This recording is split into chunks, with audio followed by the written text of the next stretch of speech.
రాష్ట్రం విడిపోయి 12 సంవత్సరాలు గడిచిపోయింది. పూర్తిగా ఎవరు అందరూ అన్నదమ్ముల్లా విడిపోదాము అనుకోనే కదా. అనుకున్న తర్వాత మళ్ళీ ఎందుకు అంటే స్పష్టంగా ఒక మాట చెప్తారు రవిచంద్ర గారు.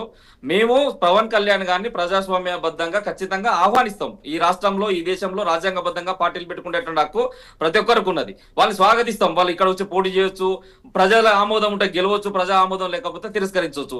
అంతకుముందు 16 స్థానాలు పోటీ చేస్తే అక్కడ కూడా ఓడగొట్టిల్లు. ఉదాహరణ చెప్తున్నా, ఇవాళ 29 స్థానాలతో పోటీ చేస్తే నేను గెలిపించాను ప్రజామోదంతో. రేపు ఇక్కడ కూడా నీకు ఆ ఛాన్స్ ఉంది డెఫినెట్లీ. ఎందుకంటే ఇంతసేపు మస్తాన్ రావు గారు మీరు మహారాష్ట్రకి ఎట్లా పోయిళ్ళు, బీఆర్ఎస్ లో ఉన్నప్పుడు అంటే 100% పోయిళ్ళు, అది ప్రజాస్వామ్యం, మేము కూడా స్వాగతిస్తాం. కానీ ఏం చెప్తున్నా, ఈ ప్రాంత సంబంధించిన బిడ్డలకు ఇలా మీకు క్షమాపణ చెప్పాల్సినటువంటి అవసరం ఉన్నది. గతంలో మాట్లాడిన మాటలు ఈ ప్రాంత బిడ్డలకు సంబంధించినటువంటి హృదయాలను కదిలించినాయి. తలుపులు పెట్టుకొని తెలంగాణ ఇచ్చిళ్ళు 11 రోజులు అన్నపానీయాలు ముట్టలేదని మాట్లాడినావు. తెలంగాణ ప్రజల కన్ను దిష్టి దాకి కోనసీమ కొబ్బరి చెట్లు ఎండిపోయినాయని చెప్పేసి మాట్లాడినావు. తెలంగాణ ప్రాంతం ఏమన్నా పాకిస్తానా అని చెప్పేసి మాట్లాడినావు. హైదరాబాద్కు పోవాలంటే పాస్పోర్ట్ తీసుకొని పోవాలా అని చెప్పేసి మాట్లాడి ఇట్లాంటి విష బీజాలను ఇక్కడ ఉన్న బిడ్డలకు సంబంధించినటువంటి అభిమానులకు సంబంధించిన గుండెల్లో నాటి నువ్వు విదేశాలు రెచ్చగొడితే తెలంగాణ బిడ్డలుగా, ఈ ప్రాంతం కోసం పోరాడినటువంటి బిడ్డలుగా, యూనివర్సిటీలను రంగరంగం చేసినటువంటి బిడ్డలుగా మేము మాట్లాడకుంటే ఎట్లుంటామండి? మేము అనేది అది. ఎంతసేపు నువ్వు తెలంగాణను అవమానించకుండా తెలంగాణను గౌరవించుకుంటూ నువ్వు వస్తే సంతోషిస్తాం.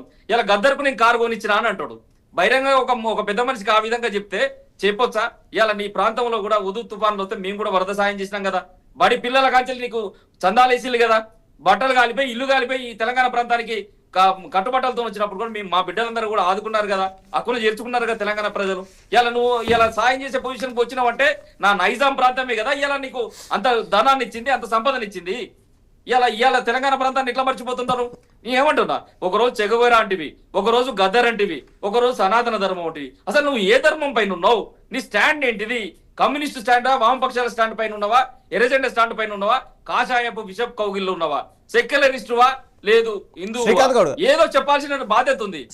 వరకు ఒక స్టాండ్ లెస్ రాజకీయాలు చేస్తున్నారు పవన్ కళ్యాణ్. కాబట్టి మా ప్రాంతంలో ఉన్నటువంటి మా బిడ్డలను కూడా డైవర్ట్ చేయకండి. ఏదైనా ఉంటే విధానపరంగా ఒక నిర్ణయం తీసుకొని రండి. ఈ ప్రాంత సమస్యల గురించి ఇయాటి వరకు పవన్ కళ్యాణ్కి తెలియదు. ఈ ప్రాంతంలో ఉన్న ప్రాజెక్టుల గురించి పవన్ కళ్యాణ్కి తెలియదు. ఈ ప్రాంతంలో ఉండబడేటువంటి ఏదైతే కాళేశ్వరంకు జాతీయ హోదా ఇవ్వాలన్నాం, పాలమూరు రంగారెడ్డికి జాతీయ హోదా ఇవ్వాలన్నాం, ఏ ఒక్కరోజు మా ప్రాజెక్టుల గురించి కానీ, మా నీళ్ల గురించి కానీ, మా నిధుల గురించి కానీ ఈ 13 ఏళ్లలో ఎక్కడన్నా మాట్లాడినా పవన్ కళ్యాణ్? నీకేం అర్హత ఉంటది అని చెప్పేసి రాజకీయ విమర్శ చేస్తున్నావు. దాన్ని ఎదుర్కో, ప్రజలలో ఉండు. శ్రీకాంత్ గారు రాజకీయ విమర్శల వరకు ఓకే. ఇడుపు కాయుధం అనేది ఇది పర్సనల్ అటాక్ కింద